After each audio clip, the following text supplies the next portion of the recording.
Preparing for your childbirth is so important. I even believe it's crucial in having an empowered birth experience, feeling confident in the process, and making really important healthcare decisions.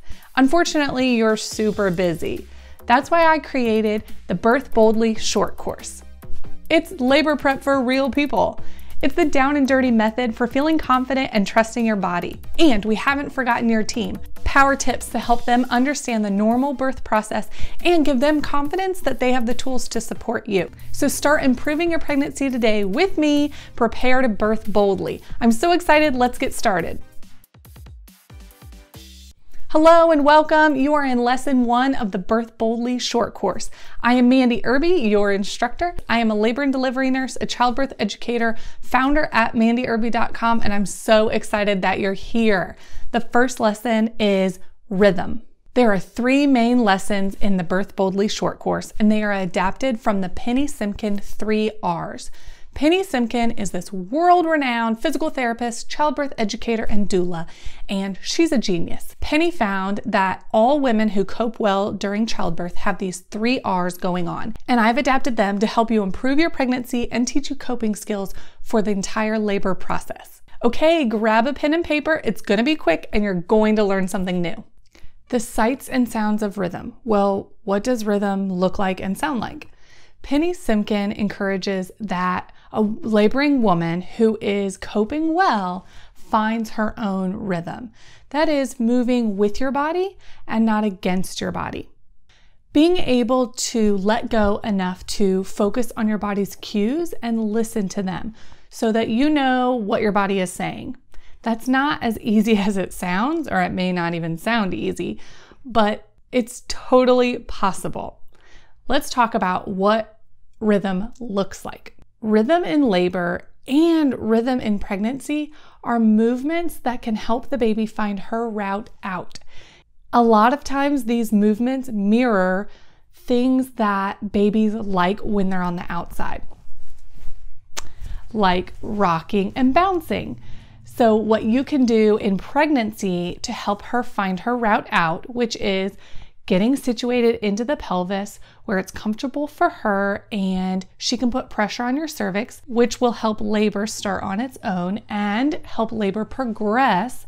Once it does get started, you can practice right now. So I'm sitting on a ball, and I love my birth balls. Things that babies like are rocking, bouncing gently. You're not going to bounce your baby out. Swaying, moving your hips in a figure 8, or just back and forth rhythmically. Okay, so some people like to find rhythm in their breath, and they move on an inhale and move on an exhale. Some people like to double that and go a little faster or move in circles on the ball. There's no right way. It's just finding your rhythm. And right now, you're not in labor. So you're just going to practice techniques that feel good. And any sort of movement that helps the baby find her route, or things that babies like, bouncing and pacing, going on walks, that all can help you get more tools in your toolbox so that when you are in labor, these movements and this rhythm feels more comfortable to you because you've been practicing it. Rhythmic movements are going to look different in different parts of labor. For your pregnancy, it's going to look very different because you're probably not contracting with a lot of intensity. Early labor might be a little different. You're focusing a little more on what's going on with your body and where you're feeling your contractions. And active labor is going to look a lot different because all of your focus is going to be on contractions and moving to make them feel better. So you're going to listen to where your contraction pain is. Is it in your back? Is it in your hips? And do you want to get your movement started before the contraction happens, or at least be prepared for it? And then if you choose to get an epidural, your movement and your rhythm is going to be different then as well. So rhythm now looks like sitting on a ball while you're watching TV, or while you're eating dinner, or while you're at work. Trade that chair in the office for a birth ball and try to get some movement in during work. It might help your back at least, and it definitely will help your pelvis kind of relax instead of tighten in that in that office chair. They're not good for pregnancy.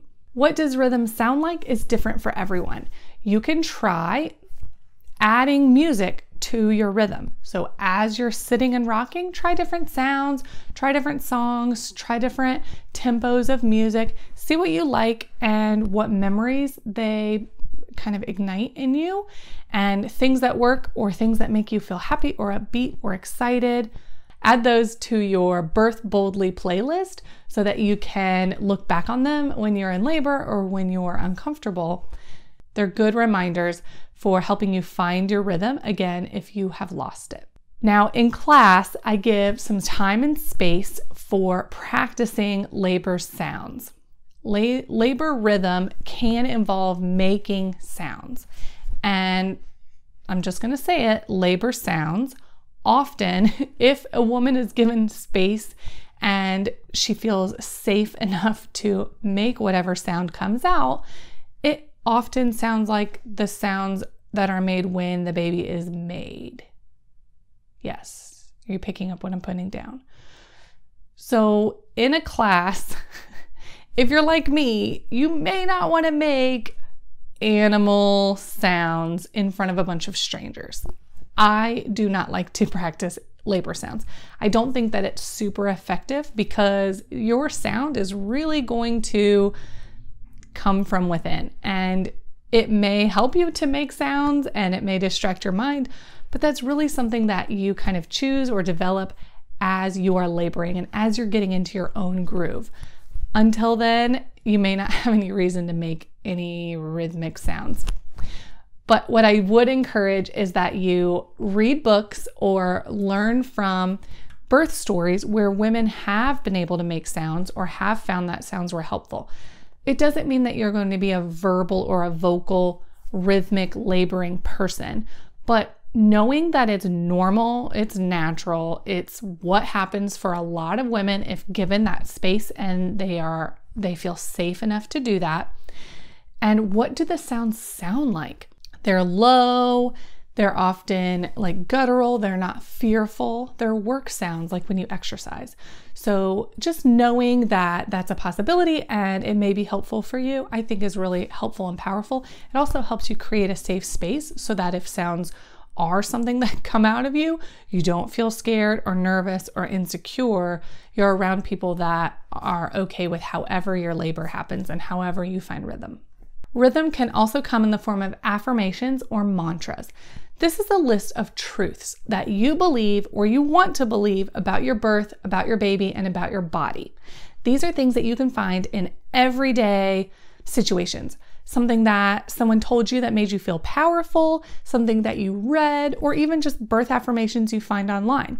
I've included the ones I used and the ones I do use in my class in a PDF in this course. So feel free to start with those, and it's a buffet. Use what works and throw away what doesn't. And I've purposefully included them in just a boring list. No color, decoration, any sort of imagery, because I want you to do that. The more time you spend with these affirmations, they become your truths. They become something that means something to you. You think about them when you're writing them out, or I've seen people color them. I made a book and I colored in all of the affirmations that were important to me. I spent time with them. I think that the more you connect with these truths and these mantras or these affirmations, the more meaningful they are and the more powerful they can be during your birth. Power tip, birth team, I did not forget about you. Birth partners and support partners, life partners, rhythm can be a huge tool for you to help your laboring prego, is what I call them in class. Help prego get on track. Remind her about her rhythm and never interrupt her rhythm. That can make her confused and stressed and disoriented, take her off her track, and then she can lose all coping, all focus, and all control. Don't want to be that person. A way to support her through mantras and through affirmations is now in pregnancy. Find out what helps her and what encourages her. If she chooses affirmations that speak to her power and speak to her body's power, then you can support her in that way. You can remind her in labor how powerful she is and how powerful her body is and how smart and powerful her baby is. But now you can help her, go on a walk with her, encourage her to exercise and fuel her body and keep it powerful and keep it strong. If she likes mantras that remind her how temporary labor is and how limited a time she will be contracting and she will be in pain, that is really important for you to know. She may like to count or like for you to count during contractions to help her know about how long they'll last, when the peak is, and when she's almost done. Or just a reminder that each contraction is temporary. Each one will go away. Remind her that she's already hit the peak and she's on the downward slope. Those types of reminders with each contraction can be very powerful and can be part of her rhythm. This is a way that you can keep her encouraged, but is also very meaningful to her and very powerful because she knows that it's true, or she'll be more likely to believe you because you've been on this journey with her, preparing with her, and understanding what really motivates her. Coming from you, these mantras and these suggestions and affirmations can be huge. You are a very important role. Don't forget, your birth is going to be normal. You can totally do this. I can't wait to see you in lesson 2.